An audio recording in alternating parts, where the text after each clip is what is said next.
ನಮ್ಮ ಚಿಂತಾಮಣಿ ನ್ಯೂಸ್ ಕನ್ನಡಕ್ಕೆ ಸ್ವಾಗತ. ಮುಖ್ಯಮಂತ್ರಿ ಸಿದ್ದರಾಮಯ್ಯನವರು ನೈತಿಕ ಹೊಣೆ ಹೊತ್ತು ರಾಜೀನಾಮೆ ನೀಡಿದ್ದರೆ ದೇಶದ ರಾಜಕೀಯ ಇತಿಹಾಸ ಪುಟಗಳಲ್ಲಿ ಸೇರುತ್ತಿದ್ದರು.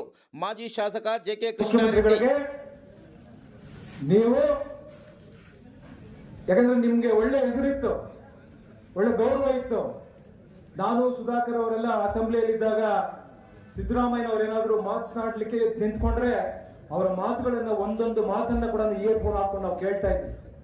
ಬಹಳ ಬುದ್ಧಿವಂತರು, ಬಹಳ ಒಳ್ಳೆ ಗುಡ್ ಸ್ಪೀಕರ್ ಅವರು. ನಿಜವಾಗ್ಲೂ ಕೂಡ ನಾವು ಅವರ ಮಾತುಗಳು ಕೇಳಬೇಕು, ಅವರ ವಿಚಾರಗಳನ್ನ ನಮ್ಮ ತಲೆಯಲ್ಲಿ ತುಂಬಿಕೊಳ್ಬೇಕು. ಇದು ಸಾಮಾಜಿಕವಾಗಿ ಎಲ್ಲಾದ್ರೂ ಒಳ್ಳೆ ಮಾತುಗಳನ್ನ ಹೇಳಲಿಕ್ಕೆ ನಮಗೂ ಕೂಡ ಅವಕಾಶ ಸಿಗುತ್ತೆ ಅನ್ನುವಂಥದ್ದನ್ನು ಕೇಳ್ತಾ ಇದ್ವಿ. ಆದ್ರೆ ನಿಮ್ಮನ್ನ ನಾವು ಕೂಡ ಫಾಲೋ ಮಾಡ್ತಾ ಇದ್ವಲ್ಲ, ಒಳ್ಳೆ ಬುದ್ಧಿವಂತರು, ವಿಚಾರವಂತರು, ನೀವು ಆದರ್ಶರಾಗಬೇಕಾಗಿತ್ತು. ಆದ್ರೆ ಇವತ್ತು ನಿಮ್ಮ ಅವಧಿಯಲ್ಲಿ, ನಿಮ್ಮ ಕಾಲದಲ್ಲಿ ಇವತ್ತು 187 ಕೋಟಿ ಇವತ್ತು ಈ ರೀತಿ ಲೂಟಿ ಮಾಡಿದಾಗ ನೀವು ನಿಜವಾಗ್ಲೂ ಕೂಡ ನೀವು ರಾಜೀನಾಮೆ ಕೊಟ್ಟಿದ್ರೆ ಬಹುಶಃ ದೇಶದ ರಾಜಕಾರಣದ ಇತಿಹಾಸದ ಪುಟಗಳಲ್ಲಿ ನೀವು ಸೇರ್ತಾ ಇದ್ರಿ.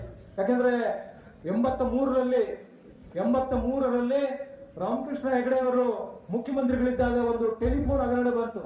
ಟೆಲಿಫೋನ್ ಕದ್ದಾಲಿಕೆ ಬಂದ ತಕ್ಷಣ ನನ್ನ ಅವಧಿಯಲ್ಲಿ ಇಂಥ ಒಂದು ಟೆಲಿಫೋನ್ ಕದ್ದಾಲಿಕೆ ಆದ್ರೆ ಒಂದು ಕ್ಷಣ ನಾನು ಇರೋದಿಲ್ಲ ಅಂತ ರಾಜೀನಾಮೆಯನ್ನು ಕೊಟ್ಟರು.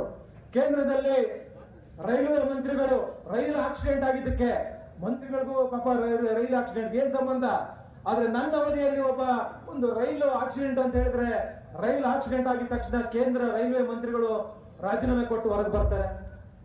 ನೀವು ನಿಜವಾಗ್ಲೂ ಕೂಡ ನೀವು ನನ್ನ ಅವಧಿಯಲ್ಲಿ ಇಂಥ ಘಟನೆ ನಡೆದಿದೆ, ನಾನು ಒಂದು ಕ್ಷಣ ಇರೋದಿಲ್ಲ ಅಂತೇನೋ ನೀವು ರಾಜೀನಾಮೆ ಕೊಟ್ಟು ನಿಜವಾಗ್ಲೂ ಕೂಡ ನೀವು ಹೊರಗೆ ಬಂದಿದ್ರೆ ಬಹುಶಃ ಇವತ್ತು ನೀವು ದೇಶದ ರಾಜಕೀಯ ಇತಿಹಾಸದಲ್ಲಿ ಪುಟಗಳಲ್ಲಿ ನೀವು ನಿಂತು ಹೋಗ್ತಾ ಇದ್ರಿ. ಇವತ್ತು ಎನ್ಕ್ವೈರಿ ಕೊಟ್ಟಿದ್ದೀರಾ, ಆದ್ರೆ ನೀವು ಅದೆಲ್ಲ ಪೂರ್ತಿ ಆದ್ಮೇಲೆ ನೀವು ತಪ್ಪಿತಸ್ಥರಲ್ಲ ಅಂತ ಹೇಳಿ ಆದ್ಮೇಲೆ ನೀವು ಬಂದು ಅಧಿಕಾರ ಸ್ವೀಕಾರ ಮಾಡಿ ಸಂತೋಷ. ಈಗಲೂ ಕೂಡ ಕಾಲ ಮಿಂಚಿಲ್ಲ.